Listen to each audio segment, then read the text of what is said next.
और मध्य प्रदेश से पधारे भाई लाड़ सिंह गुर्जर को सारस्वत मन मोहनीशी की इन 4 पंक्तियों के साथ आवाज देना चाहता हूं कि प्रण करते हैं आजादी की शाम नहीं होने देंगे, प्रण करते हैं आजादी की शाम नहीं होने देंगे, समाधियां उन वीरों की गुमनाम नहीं होने देंगे, और जब तक तन में एक बूंद भी गर्म लहू का बाकी है, भारत माता का आंचल बदनाम नहीं होने देंगे, बदनाम नहीं होने देंगे।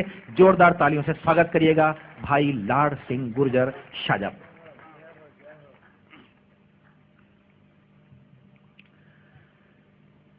बहुत बहुत धन्यवाद।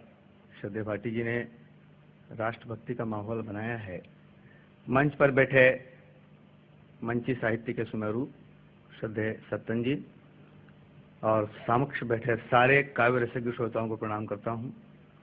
पता लगा है हमारे शहर में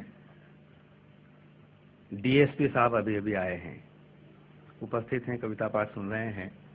श्रद्धेय उदयन जी, जागृत भट्ट जी ने बताया, आदरणीय पटेल साहब सामने बैठे हैं, शशिकांत जी। मैं आपकी हंसी सुरक्षित बनी रहे, आप इस तरह के हास्य के आयोजन करते रहें, आनंद लेते रहें, इसके लिए हंसी की सुरक्षा की गारंटी होना बहुत जरूरी है। और हंसी की सुरक्षा की गारंटी देती है हमारी पुलिस सुरक्षा व्यवस्था। वैसे आप तो गुजरात में रहते हैं, गुजरात की पुलिस तो बहुत अच्छी है। पिछले दिनों भाटी जी के साथ, सत्तन गुरु जी के साथ हम लोग बिहार गए कवि सम्मेलन में। जैसे स्टेशन से उतरे, एक पुलिस के हेड साहब खड़े थे, जवान खड़े थे। मैंने उनसे नमस्कार किया, हेड साहब ने कोई जवाब नहीं दिया। मैंने फिर नजदीक जाकर के उनसे पुनः नमस्कार किया, लेकिन वो फिर भी नहीं बोले। मैंने कहा, हेड साहब मैं आपसे बोल रहा हूँ, आपसे पूछना चाहता हूँ कि होटल पाटलिपुत्र कहाँ है? तो हेड साहब ने बोला, किसी आदमी से क्यों नहीं पूछते? भाई वाह वाह, आगे आप समझदार हैं। भाई क्या कहना है लाड़ सिंह जी, वाह। हमारे यहाँ ये बिहार की पुलिस की बात है। मुझे पहली बार पता लगा कि वहां पर पुलिस वाले अपने आप को आदमी ही नहीं मानते। मध्य प्रदेश से आया हूं, मध्य प्रदेश की पुलिस भी बहुत अच्छी है। एक पुलिस वाले ने एक चोर को पकड़ लिया, उस पुलिस वाले के पास हथकड़ी नहीं थी। चोर ने बोला, चोर बहुत शातिर था, बोले एक काम करो हेड साहब, आप यहीं रुको, मैं थाने में जाता हूं और हथकड़ी लेकर आ जाता हूं। वो हेड साहब बोले, अच्छा मुझे बेवकूफ समझता है, भागने की सोचता है, एक काम कर तू यहीं रुक, मैं थाने में जाता हूँ और हथकड़ी लेके आता हूं। भाई क्या कहना है?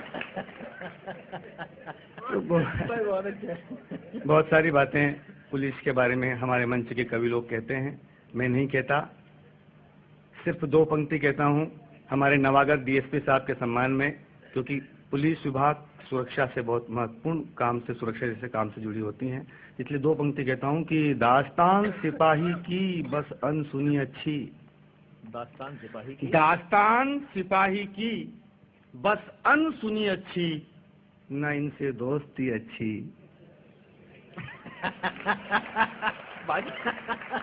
आगे जागृत भाई उदय भाई जानते हैं, लेकिन ऐसा नहीं है। हम बहुत सम्मान करते हैं हिंदुस्तान की पुलिस का। लीजिए 4 पंक्तियां मैं डीएसपी साहब से शुरू करता हूं। आपकी हंसी सुरक्षित रहे, आपका उल्लास, आपका आनंद सुरक्षित रहे, इसके लिए ये आवश्यक है। इस समय देश में बहुत बड़ी समस्या है अपहरण की और फिरौती की।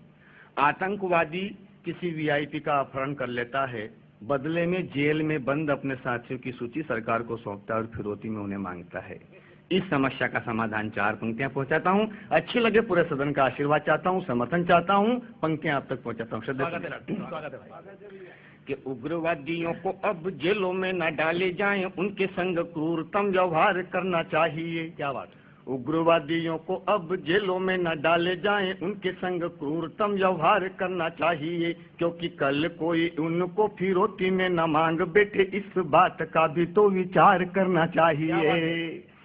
कल कोई उनको फिरौती में न मांग बैठे, इस बात का भी तो विचार करना चाहिए।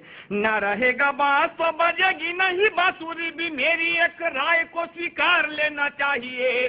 अरे देशद्रोहियों को कैद खाने न ले जाते हुए मुठभेड़ में ही गोली मार देना चाहिए, मुठभेड़ में ही गोली मार देना चाहिए, मुठभेड़। क्या कहना भैया? श्रद्धेय डीएम साहब बैठे हैं, 4 पंक्तियां जो गलतियां पहले हो गई उस पर पढ़ना चाहता हूं। हिंदुस्तान की जेलों में सैकड़ों ऐसे आतंकवादी बंद हैं जिन पर देशद्रोह का मुकदमा चलाने के लिए सरकार को सबूत नहीं मिल रहे हैं। उनको वीआईपी ट्रीटमेंट दिया जा रहा है जेल में। शायद सरकार को फिर इंतजार है किसी विमान के अपहरण का। 4 पंक्तियां पढ़ता हूं साहब, अच्छा लगे, समर्थन चाहता हूं। कि देश के गद्दार जो भी जेलों में पड़े हैं उनके देशद्रोही रक्त को निचोड़ देना चाहिए। क्या कहना है? देश के गद्दार जो भी जेलों में पड़े हैं उनके देशद्रोही रक्त को निचोड़ देना चाहिए। अपनी ही जननी की आन पे जो उठती हो ऐसी शर्महीन आंखें फोड़ देना चाहिए। क्या कहना है? क्या कहना है? अपनी ही जननी की आन पे जो उठती हो ऐसी शर्महीन आंखें फोड़ देना चाहिए। और एकता को खतरा हो जिनके जहर से भी ऐसे जहरीले दांत तोड़ देना चाहिए। और अलगाववादियों की धमकी से जो कांप उठे ऐसे कायरों को कुर्सी छोड़ देना चाहिए, ऐसे कायरों को कुर्सी छोड़ देना चाहिए, ऐसे। लेकिन बड़ी पीड़ा के साथ कहना पड़ता है शशिकांत जी पटेल साहब कि ऐसे लोग कुर्सी नहीं छोड़ेंगे। कुर्सी पाने के लिए, कुर्सी पर चिपके रहने के लिए जो 2 कौड़ी के चंदन तस्कर पर 5 करोड़ का इनाम घोषित करके जंगल में उसको सुरक्षित रखते हैं। अरे वाह वाह, क्या कहना है? उनसे क्या उम्मीद करें कि वो कुर्सी छोड़े? 4 पंक्तियां पढ़ता हूं, आप तक पहुंच जाए तो समर्थन चाहता हूं। स्वागत है भाई। कि कविता कहानी छंद गीतों में सुनना था, कभी चंदनों के बीच पाया जाता काला नाग है। क्या कहना है? कविता कहानी छंद गीतों में सुना था, कभी चंदनों के बीच पाया जाता काला नाग है। आज राजधानियों की जंगलों से 60 गांठ बगुलों की टोली का सरदार कोई काग है। क्या बात है? क्या कहना है भाई? आज राजधानियों की जंगलों से 60 गांठ बगुलों की टोली का सरदार कोई काग है।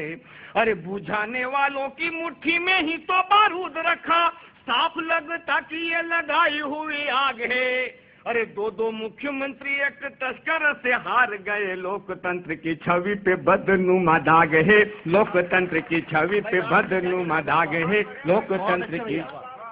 क्या कहना है? पिछली विधानसभा चुनाव में